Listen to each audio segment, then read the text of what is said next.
La bienvenida nuevamente a Sola Gracia. Qué bueno que nos acompañan. Vemos muchas caras nuevas y damos gracias a Dios por eso. Así que pues vamos a comenzar con esta breve reflexión y quiero comenzar con una pregunta. Y fíjate bien lo que voy a compartir. ¿Has experimentado algo como esto? Después de preparativos que tú has tenido, de quizás horas invertidas, ya sea en el trabajo o ya sea, por ejemplo, en la cocina de tu casa, ¿verdad? Y gastos que a lo mejor no estaban presupuestados.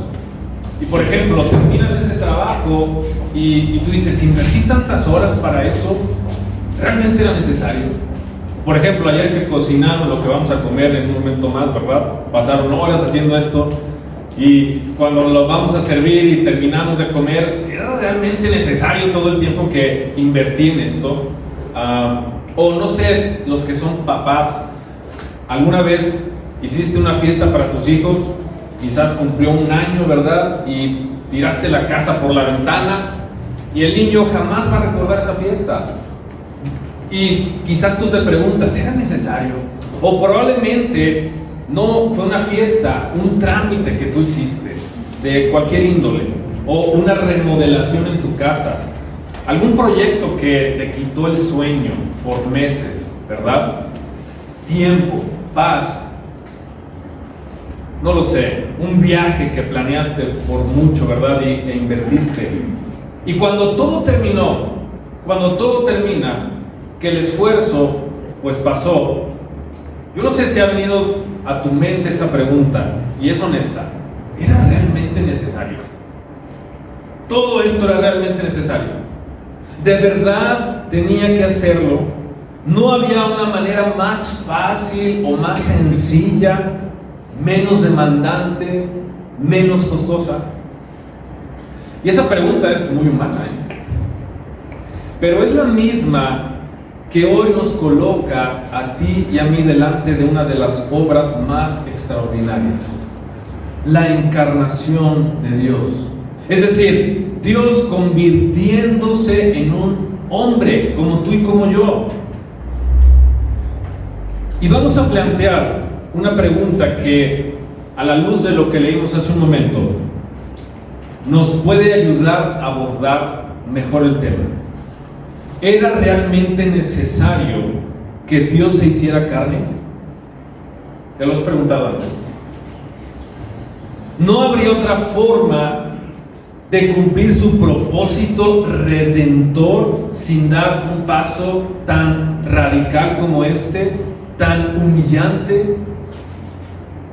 Y el fragmento bíblico que leímos hace un momento no solo va a responder esa pregunta, sino que nos va a llevar más lejos que eso. Nos va a mostrar que la encarnación no fue solamente una alternativa entre muchas, no fue una solución que se improvisó Dios, ¿verdad? Sino una necesidad profunda que está ligada al mismo corazón del Evangelio. Porque, y esta es la verdad que nos va a guiar en nuestro mensaje. Si Cristo no se hubiera hecho como nosotros, no podría representarnos. Y si no fuera Dios, no podría salvarnos. Por eso es que la encarnación, saben que no es un detalle del Evangelio, es el corazón del Evangelio. Y esto es lo que celebramos en la Navidad, realmente. No es una simple festividad, no es una tradición cultural, sino es el acto más extraordinario del amor redentor de Dios.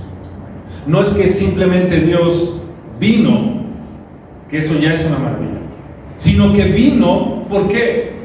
Porque nos amó, porque Él quería salvarnos y vino de la única manera en que nuestra salvación era posible. Vamos a hablar de esto, pero antes, déjame hacer una breve oración. Padre, ayúdanos, Señor, a comprender la verdad de tu palabra y que sea solamente ella, Dios, confrontando nuestras vidas y hablando a nuestros corazones en este tiempo. Abre nuestro entendimiento, Padre, en Cristo Jesús te lo pedimos. Amén. Mira, antes de hablar del nacimiento de Jesucristo, necesitamos ser honestos con una realidad que muchas veces evitamos, tú y yo, todos. Y es esta: los seres humanos tenemos un problema real con Dios. No es solo que el mundo está roto porque está roto, de hecho. No es solo que cometamos simples errores. La Biblia, que es la palabra de Dios, dice que somos responsables, tú y yo, todos los hombres y mujeres, por nuestras decisiones, y que nuestra naturaleza está inclinada al pecado. Esa es la realidad. Eso es lo que dice la Escritura. Así que eso nos pone a ti y a mí en una posición seria delante de Dios, de un Dios que es santo, y lo cantamos hace un momento, ¿recuerdas? Así que a veces nos comparten mensajes de ánimo, ¿verdad? O consejos, o nos dicen, tienes que ser religioso, tienes que entrar en una religión. No, la realidad es que necesitamos ser rescatados. Esa es la realidad. Y con esa realidad en mente, el autor de esta carta a los Hebreos comienza este capítulo 2, y mira, en tu casa tú puedes leer todo el pasaje completo. ¿Por qué? Porque es importante. Nosotros solo leímos los últimos versículos, pero todo el pasaje está hablando de algo muy claro. Y el autor dice esto: no podemos darnos el lujo, y si tú tienes tu Biblia, ve por favor a Hebreos 2. No vamos a leer el pasaje completo, es mucho, vamos a obviarlo un tiempo. Pero simplemente estoy resumiendo. El autor dice: no podemos darnos el lujo de ignorar la salvación que el Señor nos ha ofrecido. Y esto no es un mensaje más entre muchos, ¿sabes? Es la respuesta de Dios al problema más profundo del ser humano.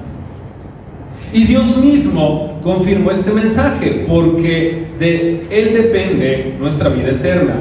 Y luego, más adelante, el texto nos muestra quién es Jesús. No es un ángel, no es un maestro más.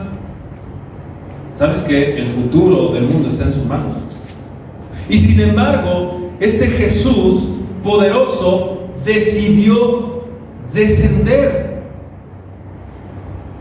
hacerse como uno de nosotros y vivir como uno de nosotros.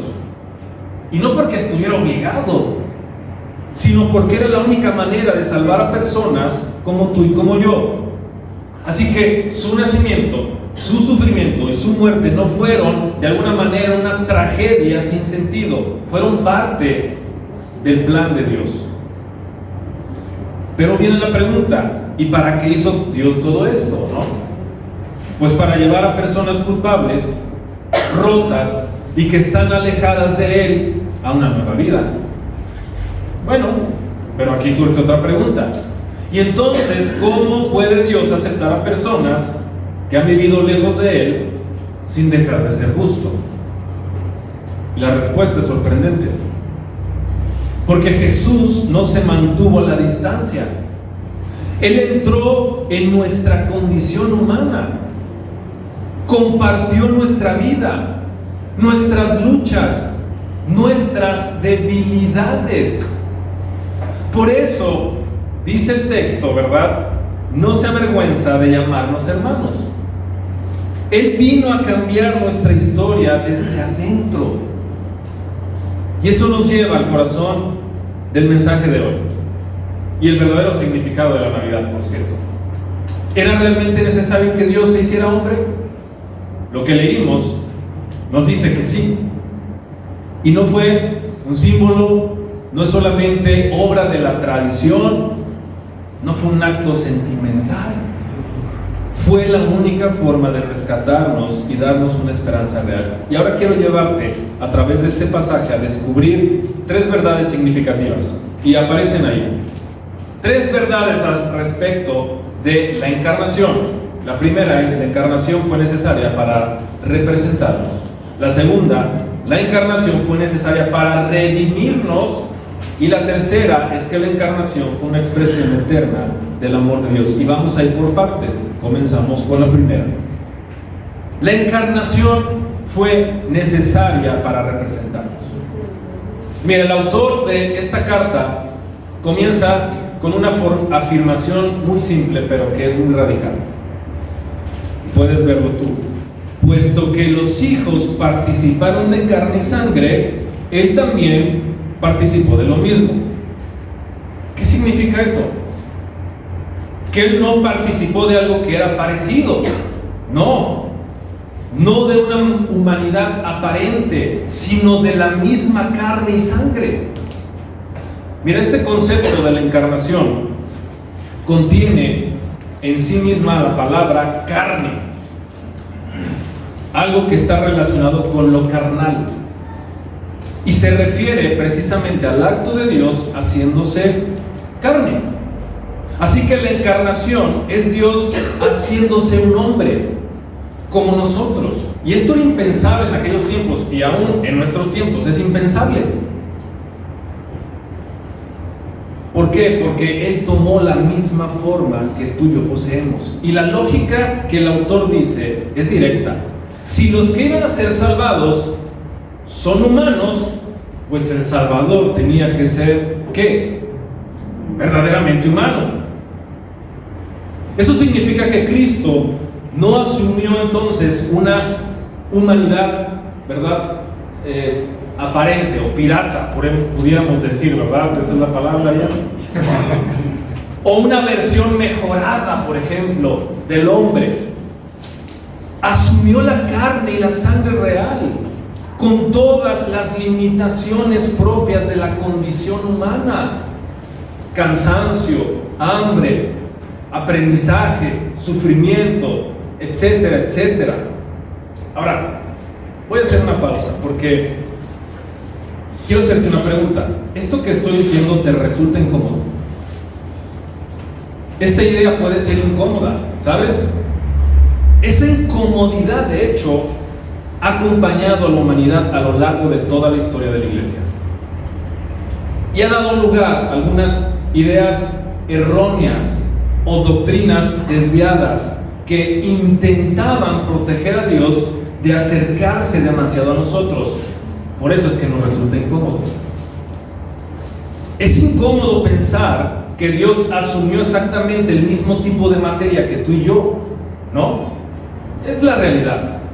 Y una de esas ideas teológicas erróneas o doctrinales se le conoce como docetismo. No voy a entrar mucho en esto, simplemente voy a explicarlo porque es importante para esto.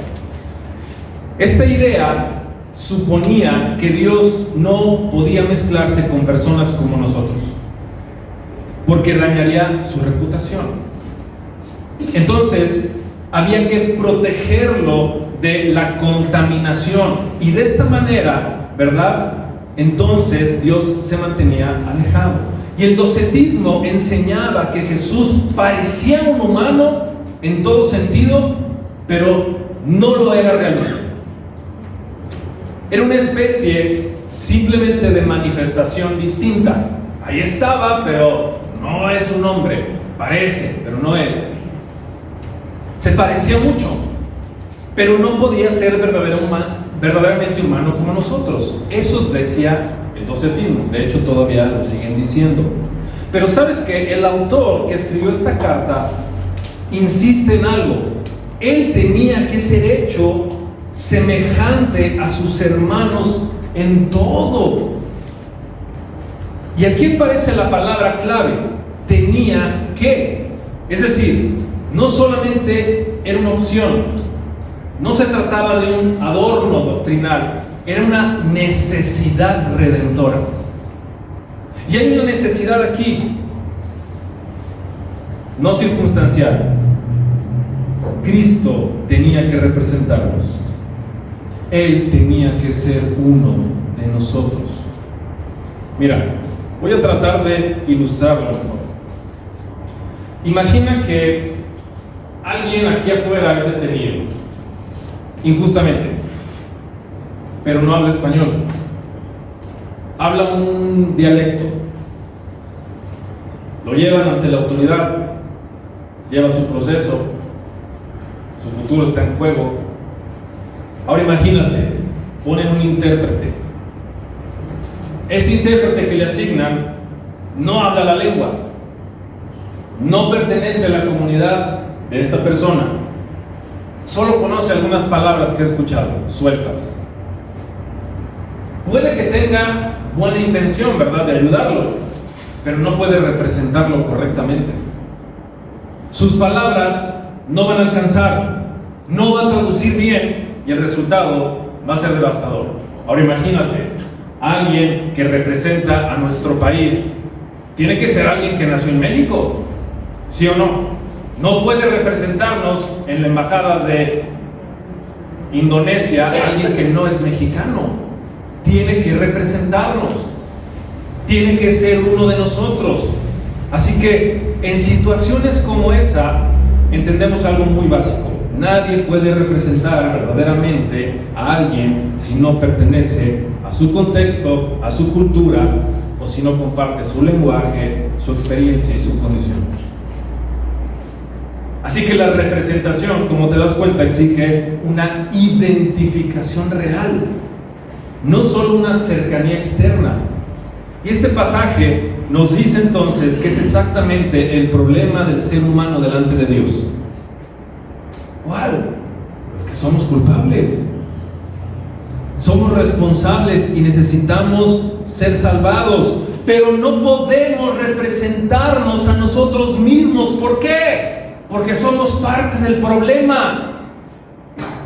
Somos parte del problema. Y sabes que ni los ángeles pueden hacerlo porque no pertenecen a nuestra condición humana. Por eso es que el Hijo de Dios no vino solamente a dar un mensaje desde lejos. Él actuó en la cercanía, no a la distancia. Él se hizo uno de nosotros. Él tomó carne y sangre. Él entró a nuestro mundo, habló nuestro lenguaje, cayó, ¿verdad?, en cuenta de lo que sufríamos. Él cargó con esas debilidades. Él enfrentó incluso nuestra muerte. Solo así podía representarnos delante de Dios como un verdadero mediador. Y no hay más mediadores más que uno solo: Jesucristo. Y aquí está el punto central de lo que dice el autor y que quiere que tú y yo entendamos hoy. Y este es el corazón, de hecho, del mensaje de la encarnación. La encarnación no fue opcional, no fue simbólica, era necesaria. Y si Jesús no se hacía hombre, no podía representarnos. Y si no podía representarnos, no había posibilidad de salvarnos. Así que mira, la Navidad nos recuerda entonces que Dios no nos salvó a distancia. Dios nos salvó acercándose hasta el punto de compartir nuestra condición.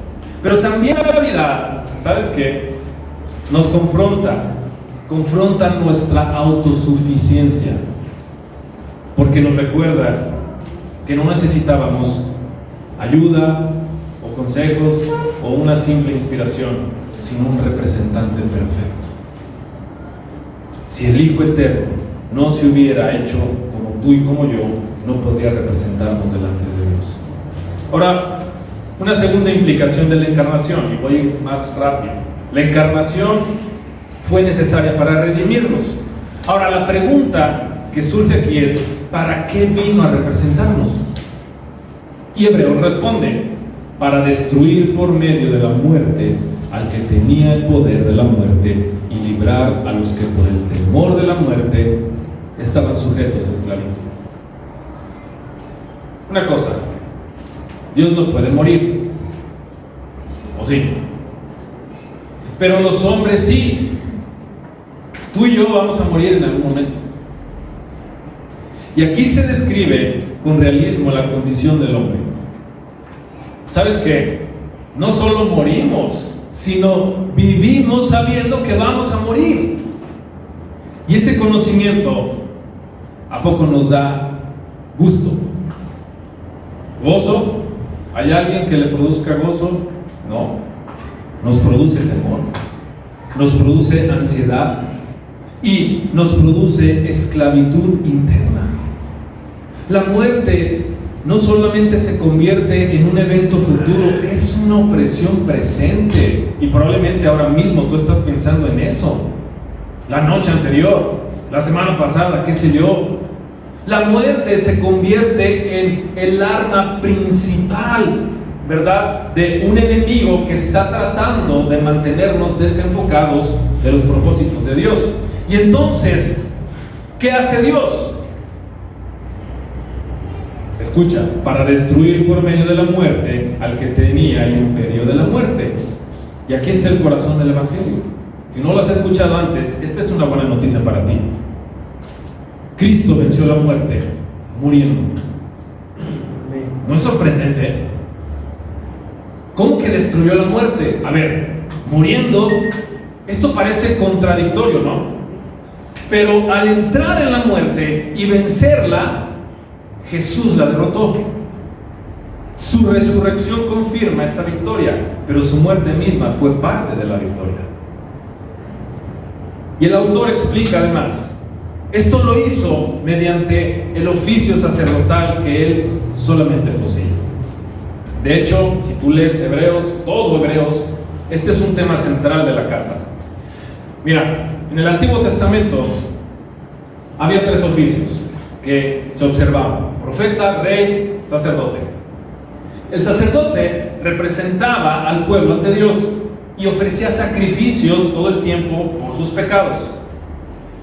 Y como vimos, un principio básico de la representación, ¿verdad?, es que el representante tiene que pertenecer al grupo que representa.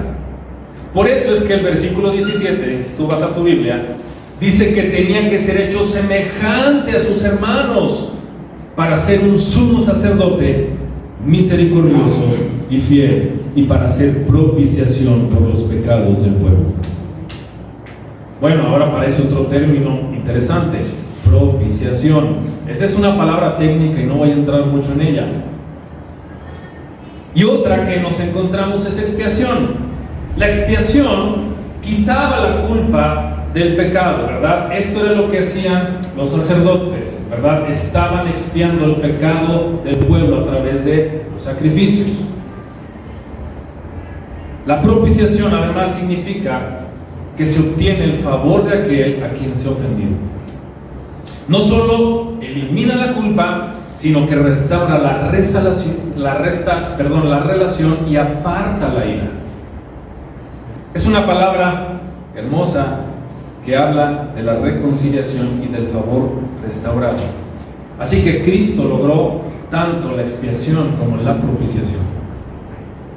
Pero el énfasis aquí está en que Él aseguró el favor de Dios para todos aquellos que llama sus hermanos. Así que Dios está a favor del hombre porque Cristo murió por nosotros. Él es nuestra propiciación. Ahora, a lo mejor surge otra pregunta en tu mente: ¿y para quién hizo esto el Hijo de Dios? Bueno, sabes que su sacrificio era suficiente para toda la humanidad, pero específicamente lo hizo por la descendencia de Abraham. ¿Y a qué se refiere eso? ¿A Israel? ¿A esta etnia, nación? No. Se refiere a lo que la palabra de Dios habla de Israel, el pueblo que Él ha elegido. Si tú vas a otra carta de la Biblia, Gálatas, Pablo está explicando que los descendientes de Abraham son los que pertenecen a Cristo. ¿Por qué? Por fe. Aquellos que creen en Él. Así que mira, algo simple. Si quieres que Dios sea favorable contigo, tienes que confiar en Jesucristo. Pero solamente puedes encontrar la salvación por la fe. Así es que entramos en la categoría de los hijos de Abraham. Y yo quiero conectar este segundo punto con la Navidad, porque precisamente la Navidad nos recuerda que el pesebre que tanto hemos visto no es el final de la historia. Desde el inicio de los tiempos, la encarnación apuntó a la cruz y la cruz apuntó a la victoria. Así que celebramos la Navidad tú y yo, porque sin encarnación no hay cruz y sin cruz no hay salvación. Esto es redención. Y la Navidad siempre va a apuntar a la redención. Una última implicación. Ya vimos que la encarnación fue necesaria para representarnos, para redimirnos, pero también la encarnación fue una expresión eterna del amor de Dios. Ahora llegamos al punto más profundo. ¿Por qué Dios quiso hacerlo? Entonces, mira, Dios no estaba obligado a hacerlo. No estaba presionado por nadie y sabes que no nos debía absolutamente nada a los hombres. La encarnación, sin embargo, revela algo del corazón de Dios. Él quiso acercarse al pecador. Cristo no solamente se hizo hombre para morir, se hizo hombre para acompañarnos, para comprendernos, para socorrernos. Y Hebreos lo dice con una ternura casi pastoral, porque Él mismo padeció siendo tentado y por eso es poderoso para socorrer a los que son tentados. Cristo comprende nuestras luchas, no desde la distancia, sino desde la experiencia real. Y ahora aquí quiero volver a la pregunta inicial. ¿Entonces será necesaria la encarnación? Hebreos responde claramente que sí. Él tenía que ser hecho semejante a nosotros en todo, y era necesario para representarnos, morir por nosotros, resucitar y propiciar a Dios. Ahora demos un paso atrás. Solo era necesaria si Dios quería salvarnos. Y como dije, Dios no estaba obligado a hacerlo. Lo hizo porque quiso. Lo hizo por su amor, por su voluntad, por su propósito, por su gracia. La encarnación fue el único camino si Dios quería salvar al hombre.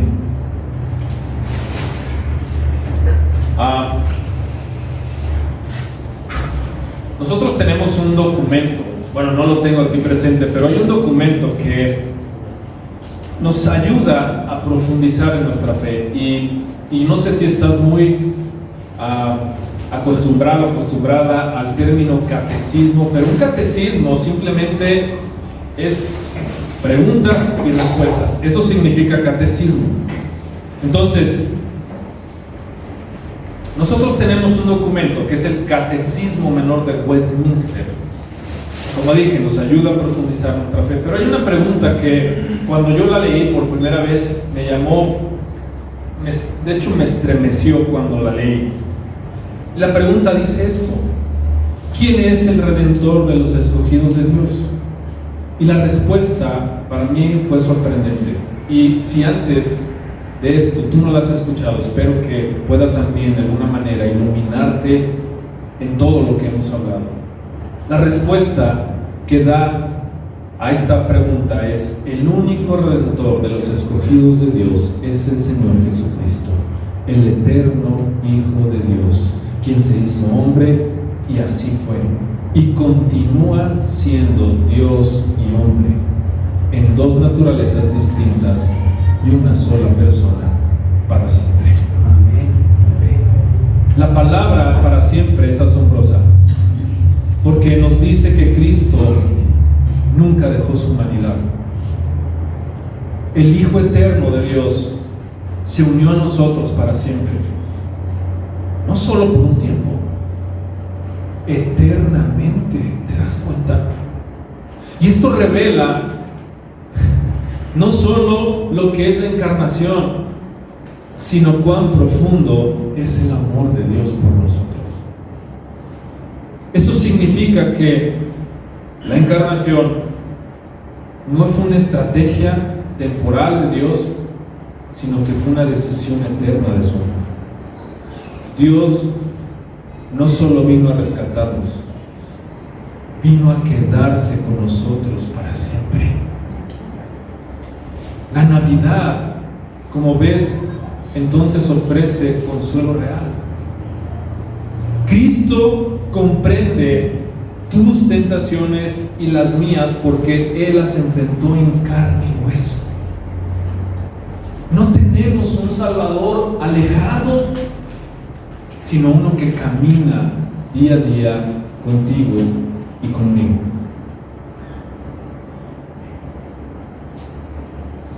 Quiero terminar otra vez con esta pregunta.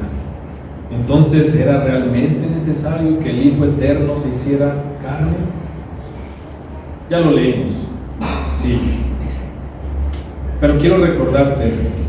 Era necesario para representarnos, porque nadie puede rescatar un pueblo al que no pertenece. Era necesario para redimirnos, porque solo asumiendo nuestra humanidad, Él podía cargar nuestra culpa y enfrentar nuestra muerte. Y era necesario porque así se manifestó de la manera más clara, más costosa y más profunda el amor de Dios por los pecadores. Por eso es que hoy podemos confesar con asombro y gratitud. Si Cristo no se hubiera hecho verdaderamente como tú y como yo, no podría haber hecho todas estas cosas. Así que en la encarnación se une nuestra necesidad más profunda, pero a la vez la gracia más gloriosa de Dios. La encarnación no es solo un detalle secundario del Evangelio, es la esencia misma del Evangelio. Ahí comienza el camino que conduce a la cruz, a la tumba vacía y a la esperanza eterna. Y permíteme decir algo. Si esta es la primera vez que escuchas este mensaje, hay algo importante que debes saber. Si el Hijo de Dios se hizo hombre, fue porque tu situación y la mía delante de Dios era muy seria. Pero también algo importante es que por su gracia, ¿verdad? Su gracia, que es mayor, nuestro pecado fue borrado. Hoy Dios nos llama no a arreglar nuestra vida primero, ni a volvernos religiosos, sino nos llama a confiar en Cristo y en su obra redentora. A dejar de huir, a dejar de justificarnos y a volver nuestro corazón a Él. ¿Sabes? Arrepentirse es reconocer que no podemos salvarnos a nosotros mismos. Creer es descansar en que Jesús ya hizo por ti y por mí lo que no podíamos hacer por nuestros esfuerzos, por nuestra posición, por nuestros méritos o por alguna otra cosa. Este es el mensaje de la Navidad. Esto es lo que celebramos en esta temporada.